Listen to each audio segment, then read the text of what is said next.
যাচ্ছি আমরা? কোথায় যাচ্ছি বলো? শনিবার রোববার, আর পরীক্ষা শেষ হয়েছে দুজনের। আর আজকে শুক্রবার, আজকে স্কুল করেছে। এবারে সোজা মামার বাড়ি, আবার ফিরে আসবে সোমবার বা রবিবার, দুদিনের মধ্যে যে কোনো একদিন ফিরে আসবে চারজনে। হ্যাঁ, বাবা যাচ্ছে। আচ্ছা, একটা মেয়ের একটা কাণ্ড হয়েছে। আমার মেয়ের এখন বয়স হয়েছে 5 বছর।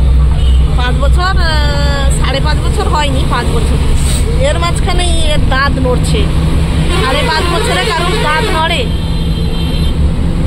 কি কর, কোন দাঁতটা নড়ছে? হ্যাঁ, এই যে সামনের দাঁত। 5.5 বছরে কি কারোর দাঁত নড়ে? এর একটা বিশেষ কারণও আছে নড়ার। কারণ হচ্ছে, স্কুলে যে ওয়াটার বোতলটা নিয়ে যায়, সেই ওয়াটার বোতলটাকে সবসময় এরকম দাঁত দিয়ে এরকম খোলে। খুলতে খুলতে মাঝখানে একবার ব্যথা বলছিল, আমি বললাম দাঁত দিয়ে খুলবি না। আজকে এসে বলছি কি পুরো এটা এরকম ঢকঢক ঢকঢক করে নড়ছে। আমি বুঝতে পারছি না কি করা উচিত। হ্যাঁ, নড়ছে। তোকে তো বলেছিলাম যে দাঁত দিয়ে করবি না। 5 বছরের মেয়ে, নতুন দাঁত উঠছে। নতুন দাঁত উঠবে কিনাও জানি না, দাঁত পড়ে যাচ্ছে।